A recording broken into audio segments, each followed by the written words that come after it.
Ayan, hello po. Magandang umaga. Magandang gabi, no? Kung nasa panig tayo ng mundo, ayan. Tumigil ang ulan, basta gabi na rin po. Tapos kaninang umaga nag-start na naman hanggang ngayon, ito na naman siya. Sabi ko na nga ba 'di ba? Parang nasabi ko kagabi na nag-iipon lamang. Ayun na nga po. At ito na, bumubuhos na naman ang malalakas na ulan. Ayan, mag-ingat po kayo ha. At talaga namang ito na kasi, panahon naman talaga ng tag-ulanan. Ito na, kaninong reading itong ating makukuha ngayong umagang ito. Pwede pong ito sa inyo, pwedeng sa kanya, pwedeng kung kanino man. Take only what resonates pa rin po ha. Dito sa ating situational reading, so meron tayong unang-unang card, the Tower. Okay po. Tignan pa natin. I-check pa po natin ha. And meron din tayo rito, the Ace of Wands. Okay.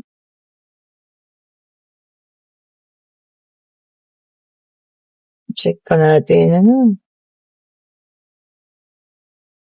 And meron din tayo rito, Nine of Pentacles. And meron tayo ritong the Strength. Ayun. Okay po. Kompleto ng ating first four spread card. Unang apat na latag. And we also have here the Four of Wands. Okay.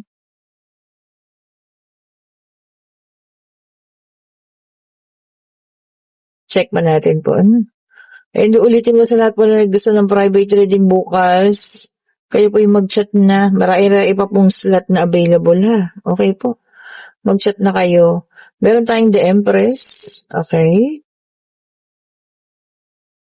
And we also have here the Page of Pentacles. Ay hindi, Four of Pentacles po. Sorry. Lignan ko kasi nasa ulo niyan. Ayan. Ito na, tignan pa natin ha. And meron tayo rito Seven of Wands. Okay, kumpleto na po ito ha. Itong ating situational reading ngayong umagang ito ng Huwebes. Huwebes na po ngayon ha. At ngayon po ay 20 na, August 20. Ayan, bukas holiday August 21. Okay po, 20 na ng Huwebes. Ayan, magandang umaga po sa inyong lahat dahil umaga pa rin sa Pilipinas. Okay po. Dito sa reading na ito, merong isang taong hindi na makakawala. Ayan, tingnan nyo. Para na siyang ginapos dun, ayun. Kumbaga itinali niya siya sa taong iyon. Maaari ito po ay ang sinamahan ng person ninyo ha. Maaring ang person nyo ay lalaki, babae, LGBTQ na gender specification. Ano po? At talagang alam niyo yan, hindi na siya makaalis doon sa sitwasyon na yun. Hindi na rin niya maalisan tong tao na to. Baka maaaring may panggigipit kasi nandito ang the Tower, na kapag ka umalis, ganyan, may gagawin na hindi maganda, ganyan, mga pananakot ba? So, hindi na siya makaalis. Okay? Alam kong kilala mo ang taong ito, ayan, the High Priestess is here. Ayan, kumbaga, nararamdaman mo naman kung sino itong ating itinutukoy. Okay po. Alam mo yun, talagang ikaw rin naman mismo ang tumalikod niya sa relasyon ninyong dalawa. No? Gusto niyang ilaban pa. Ayan, Gusto niyang ilaban pa, kaso hindi niya talaga to maiwan-iwanan. Ayan. So, ngayon, ang nangyayari ngayon, tinitignan ka na lang niya, sa iyong pag-alis, kasi ito tumalikod na, Talagang tinalikuran mo na yung sitwasyon ninyo. At alam mo yun, may mga bagay ka ngayong binubuo para sa sarili mo. Pwedeng sa financial, ayan. Pwedeng kasiyahan ng pamilya kasi merong rito, parang gusto ng masayang pamilya na. Ayaw na ng kalungkutan pa. Okay, so alam mo yun, sa lahat ng mga bagay na ito na ginagawa mo ngayon, wala na siyang magawa. Hindi na siya makalapit, Hindi na rin siya makatulong or hindi na siya makasama sa pagsasaya ninyo. Okay. So, ang natatanging nagagawa niya na lamang ay tumingin sa'yo. O, 'di ba? Na pagmasdan lahat ng mga ginagawa mo. Kumbaga, yun na lang, makikibalita or manonood ng mga post mo kung medyo nagso-social media ka. Yun na lang po, hanggang do'n na lang siya. Pero yung makalapit pa sa'yo, parang hindi na mangyayari. Kasi sabi ko nga sa'yo, parang na siyang alaga. Ayan na talagang tinalian na at hawak na siya sa leeg. Hindi na siya makakawala do'n sa gano'ng senaryo 'no. Not unless na talagang alam mo 'yun, magkakaroon sila ng paghihiwalayan at talagang itatapat niya talaga, ipagtatapat niya na ikaw pa rin ang kanyang gusto at itinitubok ng kanyang puso, ayan. Pero hindi niya magawa kasi nga baka mamaya maraming pananakot ang sinamahan niya 'no. Sino bang sinamahan niya, eh, di puwedeng si Bakekang at si Bakekong o kung sino man Sabi ko nga no gender specification. O ito pa, tignan natin. And we have here the star, may dalang number 17. Ayun, hinihiling niya na lang palagi, no? Or hinihingi niya na sana balang araw magkatagpo pa kayo ulit. Nakapag-ayos na ang lahat at kapag kakaya niya nang umalis sa sitwasyon na yun, sana magkaayos kayo. Oh, di ba? Sana nga po. And we have here the Eight of Swords. So, ayun na nga. Talagang nakakulong na siya sa sitwasyon na yun, hopeless. Parang pakiramdam niya wala ng pag-asa. At yun na talaga yung kanyang destiny. Kumbaga, yun na. Wala nang iba pang pupuntahan. Yan lang, mahirap. 'Di ba? Kasi, ginusto niya naman. O ngayon, gusto niyang alpasan. Gusto niya sanang alisan. Pero hindi na kaya. We have here the Page of Swords. Ayan Sabi niya naman dito, ito para sa'yo Huwag mo lang patulan. Sabi nga Don't get into arguments. Kumbaga, huwag ka nang mag-isip pa rin kung ano pa yung mga dapat mong gawin. Kasi sigurado naman, hindi naman siya makakaaway mo. Siyempre, si Bakekang yun. O, diba? Di magkakaroon ng argumento kapag ka ito ay nilapit-lapitan mo pa. O, diba? And we also have here the Four of Cups. Ayan, regrets, pagsisisi, meron din, So, ito yung mga nararamdaman niya sa ngayon. Naku, kung kailan na, saka nagkaroon ng realization, di ba? Kumbaga, baka nga, kasi kung kailan siya, parang yung sinasakal na, doon siya nagkaroon ng realization. Maaari nung kayong dalawa, hindi naman ganun ka higpit. Pero ngayon, parang na siyang talagang asong kinadena na, at napakahigpit na. Yun lang, di ba? Nagkamali siya ng sinamahan, di ba po? And we have here the Ace of Pentacles. Ayan. And sabi niya rito, ang focus mo ngayon is about prosperity and abundance, which is good, Ganda nun. Tama lang yun, Doon ka mag-focus para mas lumago, mas lumaki pa, kung ano yung alam mong dapat para sa'yo. And meron din tayo rito the Hermit na may dalang number 9. So, ang numero natin ay 17 at 9. Ayan, enlightenment or paglinaw ng mga bagay-bagay. O, ayun na nga. So, nagkaroon siya ng enlightenment, pero parang, huli na. O, diba? Magkaroon man ng paglinaw ang relasyon ninyo, wala na po. Kasi, nakatali na siya dun Hindi siya basta-basta pakakawala ng taong yun. Sabi ko sa inyo. O, diba? Maraming gagawing yun, kwento-kwento, tactics, diba? And we have here the King of Swords. Ayan. Sabi niya rito, ito lang, yung strength. Yun ang parang nawawala sa kanya, lakas ng loob. Kasi gusto niya nang umalis, pero hindi niya magawa, diba? Kaya nga parang hawak-hawak na siya sa leeg. Diba po? Yun lang, sana lumakas yung kanyang strength, at pananampalataya na makaalis at makakaalis siya dyan. And para sa'yo, mas gusto mo na lang ng kalmadong buhay. Kaya nga, mo yun, ikaw na mismo yung umiiwas. Tama lang po yun. 'Di ba? Kasi hindi niya naman mabibitawan yung isa, eh, oh, 'di ba? Eh, kung ipipilit niya pa na kayo'y magkausap or kung ano pa man, baka malagay ka lang sa gulo na hindi naman dapat. Oh, 'di ba po? Tama 'yun, piliin mo na lang yung peaceful mind, heart, ano, and soul, oh, 'di ba? Katahimikan at kapayapaan ng puso na lang. Oh, ito na. Ito ang ating pangatlong deck of cards. Puwedeng itong sa inyo, puwedeng sa kanya.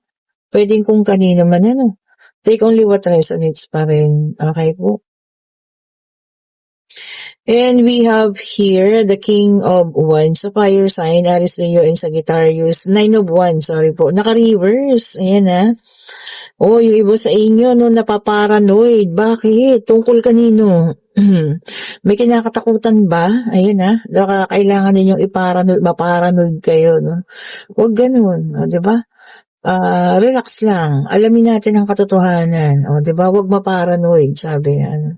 And we also have here the Ace of Pentacles, Earth sign, Taurus, Virgo, and Capricorn. Ayan. Sabi niya dito, no, new opportunity. Ayan, mga panibagong oportunidad daw po, ha. Pwede ito ay dahil sa, alam niyo yun, pagkita ng pera. Pwede ito din po ay dahil sa may mga taong generous at magbibigay sa inyo. O, 'di ba? O, kung ano man yan, ha. And we have here the King of Cups, water sign ulit ito, ayan. Meron tayong fire, earth, and water, so tagi-tagisa pa lang, ha. And sabi niya naman dito, no, compassion, oh. So meron tayong kakaawaan na siguro mapapanood mo, no, sa mga social media or mismo sa TV or malalaman mo na talagang may isang taong kinakawawa dyan at inaabuso. At yan po ang iyong mararamdaman, ano. Oh, 'di ba? Talagang alam niyo 'yun, maaawa at maaawa kayo. And we have here the Four of Swords, air sign yan ulit, Gemini, Libra, and Aquarius, no? So, meron na tayong fire. Oh, lumabas silang lahat sa unang latag, ano? Fire, earth, water, and air. Oh, ang mga air sign po ay Gemini, Libra, and Aquarius. Ayan. Sabi niya rito, no, yung iba sa inyo are nakatahimik lang pero planning for the future. O, tama yun. 'Di ba? Yun na lang ang dapat nating pagtuunan ng pansin ngayon. Ang sa susunod or yung maaaring maganap pa. O, 'di ba po? And meron tayong Queen of Wands, fire sign ulit ito, na mga fire sign. Ayan. Sabi niya naman dito, confident. O, yan, yung iba sa inyo, confident. Ayan. Na maaaring matatapos naman ito or maaaring nag-a-apply sa trabaho. At talagang, alam niyo, malakas ang confidence na talagang kakayanin, ha? Okay po, ayan. And meron tayo ritong the star ulit. Ayan, ha. Sabi niya rito, no, good omen. Ayan. O, mga pampaswerte daw.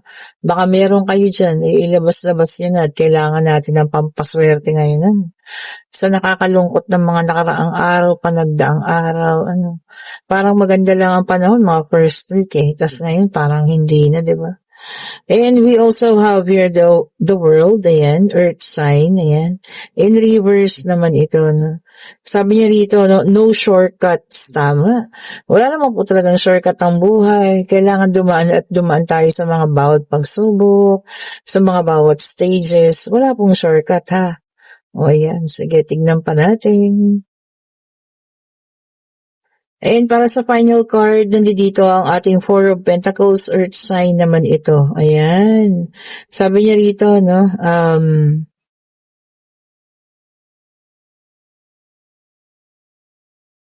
okay, sabi niya naman dito, save money. O, ayan. So, yung iba sa inyo talaga yun ang focus, no, yung save naman, Siyempre, kailangan din natin paghandaan ng mga susunod na panahon, hindi lang ngayon. O, di ba po? At saka baka merong pinaglalaanan, kaya nagsisave, di ba? Hindi naman natin alam. May kanya-kanyang dahilan ng tao kung bakit nag-iipon. O, yan po. At ito na, pwede na kayong magtanong, pag-ibig, pangyayari, financial, pwede nyo nang alamin. Ayan. Para po kayo malaman niyo ang kasagutan, Divine Universe, anong sagot mo? Ito na, nahulog na eh. O, ayan nga. Pero hindi ko pa binuklat. Tanong na natin, ano pong sagot ninyo sa kanilang mga katanungan po? isang sagot lang po ha, para hindi kami malito. At kung alam mo yung itinanong ninyo, at ito po ang sagot, yes po. And we have here the Queen of Wands. Ayan. Ang ating Queen of Wands na talagang alam mo yung masayahin. Ayan, ano. Pero pagka nagseryoso, ay, matakot ka na, 'di ba? Napakamasayahin ng taong ito, pero kapag ka nagseryoso, yun lang, kasyokot na yun. Oh, 'di ba po? Ano? Ayan, kung nagugustuhan yung ating reading, pa-like, pa-share, subscribe, and hit the notification bell para lagi kayong updated sa mga bagong videos na nire-release natin. At kung kayo yung nasa situational reading, no, wala naman na kasing magagawa, di ba? Kasi nga, siya mismo ayaw niya ng salungatin eh. Kumbaga, bow na lang siya ng bow, no? Siguro para sa'yo, move forward ka na, di ba, no? Talaga mag-umpisa ng panibago, yung sarili lang, yung ikaw lang talaga yung tatamaan ng isang electric pan na yan, o 'di ba? Or ikaw lang yung mismong magbibigay, o 'di ba po, ano? O ayan, pasensya na kayo ha. Nasabi ko tatamaan ng electric pan kasi si Susay po ay naglikot at tatamaan ng electric pan. O ayan. Pasensya na po, no. Yun na nga, sabi ko, wala na kayong magagawa doon kasi siya naman ang may gusto. Hindi siya makaalis sa relasyon. Sunod-sunuran na siya na kahit na ano na yata ang ipagawa sa kanya, okay na lang. O, diba? Maaring siya po yung natatakot dahil baka maraming pagbabanta, ano? Para, ano mo yun, takutin ng taong ito. So, alam mo yan, hanggang nakakanood na lang siya or pinapanood ka na lang niya sa mga patuloy mong pagbabago sa buhay mo. O, 'di ba? So, yun na yun eh. Pagka yun po ay ganun na at hindi na gumagalaw yung tao or wala na talaga siyang pagbabago sa buhay, kumbaga inaccept niya na hanggang doon na lang, wala na po talaga magagawa ha. Okay po, ayan. And maganda naman ang para sa'yo kasi continuous lang, 'di ba? Continuous na yung pagbabago sa buhay mo, which is good po. O, unti-unti niya lang nakikita, no? Or unti-unti niya kanyang sinusubaybayan para malaman niya at makita niya rin na talagang alam mo yun, nakaka-move forward ka na. Okay po, ayan. Thank you so much po for watching. Have a great morning po sa inyo, ha? At sa lahat po na may gusto na ating mga bracelet, ayan, kayo po yung mag-chat na, ayan. Dito sa Evil Eye na bracelet, ayan po, ha? Oh, ayan, kayo po yung mag-chat na. Non-tarnish, ayan po, ano. Ganda ng nito, quality ng pagka stainless na to, nitong ang tawag dito. Ayan nga, stainless gold ang tawag kasi. Okay po, click niyo yung link nandyan sa comment section ha. At kung gusto niyo ring humabol para sa reading bukas, pa-click ng link nandyan din po sa comment section po. Thank you so much po ulit. Stay safe po sa inyo ha. Maulan pa rin po. Huwag nang lumabas kung wala namang gagawin sa labas. Baka kayo magkasakit kasi usong-uso rin po ang sakit ha. And mag-vitamins po tayo. No? At yung sa mga lulusong sa baha, naku po, kayo po yung mag-ingat. Lalo na yung sa mga, alam niyo yun, yung ihi ng daga, leptospirosis. Ayan, mag-ingat po tayo ha. Bye-bye po sa inyo. Stay safe po. Thank you so much po.